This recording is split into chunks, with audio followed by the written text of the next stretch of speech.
ಮತದಾರರಿಗೆ, ದುಡಿದಂಥ ಮುಖಂಡರುಗಳಿಗೆ, ಮಾಜಿ ಶಾಸಕರಿಗೆ ಒಂದು ರೀತಿಯಲ್ಲಿ ಅವಮಾನ ಮಾಡುವಂಥ ಕೆಲಸವನ್ನು ಮಾಡ್ತಾಯಿದ್ದಾರೆ.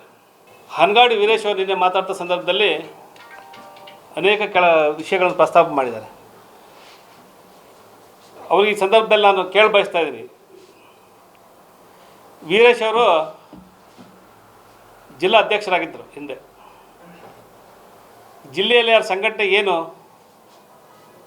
ಅವ್ರ ಅವಧಿಯಲ್ಲಿ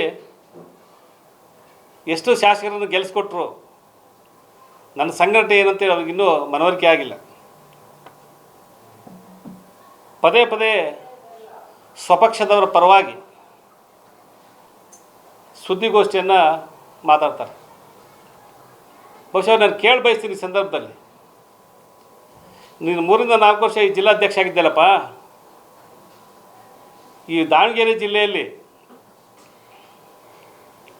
ಒಂದು ದಿವಸನಾದರೂ ಸಹ ಕಾಂಗ್ರೆಸ್ ಪಕ್ಷದ ವಿರುದ್ಧ ಮಾತಾಡಿದೆ? ಒಂದು ದಿವಸನಾದರೂ ಕಾಂಗ್ರೆಸ್ ವಿರುದ್ಧ ಮಾತಾಡಲ್ಲ, ಎಸ್ ಮಲ್ಲಿಕಾರ್ಜುನ ವಿರುದ್ಧ ಮಾತಾಡಲ್ಲ. ಇವತ್ತು ದಿವಸ ಪತ್ರಿಕಾಗೋಷ್ಠಿ ಮಾಡೋದೆ.